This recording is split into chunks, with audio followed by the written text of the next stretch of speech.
Hello friends, हम हैं part 2 of refractive surgery decoding the optics. यानी कि जो टेक्नोलॉजी आज की तारीख में चश्मा हटाने के लेजर्स में इस्तेमाल हो रही है, उसमें लेटेस्ट जो टेक्नोलॉजी है उसके बारे में हम डिस्कस कर रहे हैं। पिछले पार्ट में हम लोगों ने डिस्कस किया था कॉन्टूरा और स्मार्ट लेसिक के बारे में। अब हम वहां से कंटिन्यू कर रहे हैं इस वीडियो को। तो कॉन्टूरा और स्मार्ट लेसिक में अगर हम कंपैरिजन करें तो इसमें कुछ डिफरेंसेस हैं। कॉन्टूरा और स्मार्ट लेसिक दोनों ही टोपो गाइडेड ट्रीटमेंट्स हैं।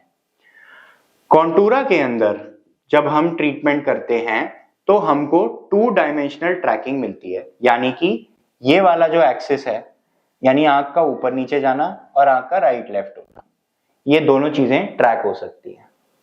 जब हम स्मार्ट लेसिक का ट्रीटमेंट करते हैं तो इसमें हमें मिलती है 7D ट्रैकिंग, यानी कि आंख का ये सब मूवमेंट्स और साथ में जो थर्ड एक्सिस है उसके अलोंग मूवमेंट्स और जो रोटेशनल मूवमेंट्स हैं वो भी, और साथ में सर के सारे मूवमेंट्स टाइम के साथ कॉम्पनसेट किए जाते हैं, ताकि विदाउट एनी लैग ट्रीटमेंट जो है वो विजुअल एक्सिस पे यानी नजर के एक्सिस पे सेंटर्ड रहे। साथ ही इसमें मिलता है हमें डायनेमिक साइक्लोटॉर्शन कॉम्पनसेशन, यानी कि नजर का एक्सिस अगर रोटेट हो रहा है तो उस रोटेशन के साथ साथ आंख भी जैसे जैसे रोटेट होती है, ट्रीटमेंट भी वैसे वैसे ही साथ में फॉलो करता है, जो हमें यहां नहीं मिलता। साथ में यहां पर हमें मिलता है ऑटोमेटेड ट्रीटमेंट,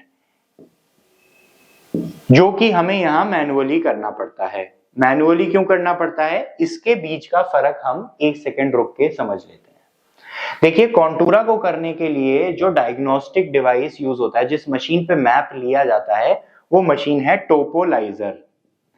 टोपोलाइजर का मतलब है कॉर्निया की आगे की सरफेस को एनालाइज करना। स्मार्ट लेसिक में जो मशीन का इस्तेमाल किया जाता है वो है सिरियस, जो एनालाइज करता है टोपो प्लस टोमो। टोमो का मतलब एक तरह से आंख का सीटी स्कैन, टोपो का मतलब आंख की फोटो। तो ये कैप्चर करता है सिर्फ आगे की सरफेस जो हमें दिखाई देती है, जबकि ये कैप्चर करता है आगे की सरफेस भी और आंख के अंदर लेंस तक के एरिया को पूरा इमेज कर लेता है सीटी स्कैन की तरह। इसीलिए यहां पर हमें मैनुअल कैलकुलेशन की जरूरत पड़ती है। चश्मे के नंबर की कैलकुलेशन करके उसको एडजस्ट करना पड़ता है नोमोग्राम के लिए, जबकि यहां पर क्योंकि आंख की सारी मेजरमेंट्स ऑलरेडी ये मशीन कैप्चर कर रही है, इसको किसी नोमोग्राम की जरूरत नहीं पड़ती। ट्रीटमेंट डायरेक्टली ऑटोमेटेड होता है, डेटा डायरेक्टली मशीन से ट्रांसफर हो जाता है ट्रीटमेंट के लिए। कॉन्टूरा के अंदर मैनुअल कैलकुलेशन लगा के, एडजस्टमेंट लगा के ट्रांसफर करना पड़ता है। दूसरी बात, इसमें 22,000 पॉइंट्स एनालाइज होते हैं, इसमें 1 लाख से ज्यादा पॉइंट्स एनालाइज होते हैं, यानी कि रेजोल्यूशन भी कई गुना बढ़ जाता है।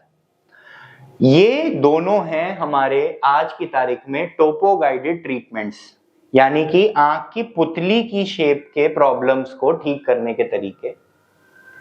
अब हम इस सारे सिस्टम में एक कमी देखते हैं। वो कमी ये है कि चश्मे का नंबर फिर भी हमें ही निकालना पड़ता है मैनुअल तरीके से, यानी कि पेशेंट को चश्मा पहना के, जो हम एक मशीन होती है फोरॉप्टर, उसके आगे बिठाते हैं, उसमें बार बार लेंसेज लगाते हैं और कहते हैं क्या बेहतर दिख रहा है आपको, पेशेंट को बताना पड़ता है। अब हमारे पास एक ऐसी टेक्नोलॉजी आ गई है जिसके अंदर की हम चश्मे का नंबर बिना पेशेंट से ज्यादा पूछे भी रिफाइन कर सकते हैं।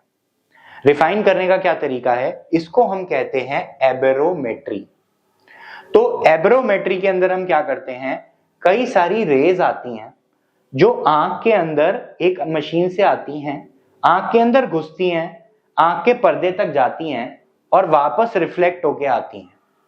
इन रेज को मशीन कैप्चर करती है और आंख के आगे से लेके पीछे तक सारा मैप कैलकुलेट कर लेती है कि आंख में कौन सी चीज किस पोजीशन पे है, बेसिकली आंख की पुतली से लेके पर्दे तक का क्या डिस्टेंस है, इसलिए पेशेंट के चश्मे का क्या नंबर है। तो इस टेक्नोलॉजी में 2 ट्रीटमेंट्स अब अवेलेबल है। एक है इनोवाइज, और दूसरा है कस्टम आइज।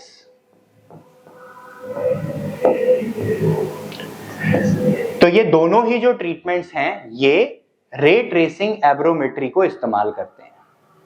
अब इनोवाइज जो है वो आप ऐसे सोच सकते हैं कि वो कॉन्टूरा का रे ट्रेसिंग ब्रदर है और स्मार्ट लेसिक का रे ट्रेसिंग ब्रदर है कस्टमाइज।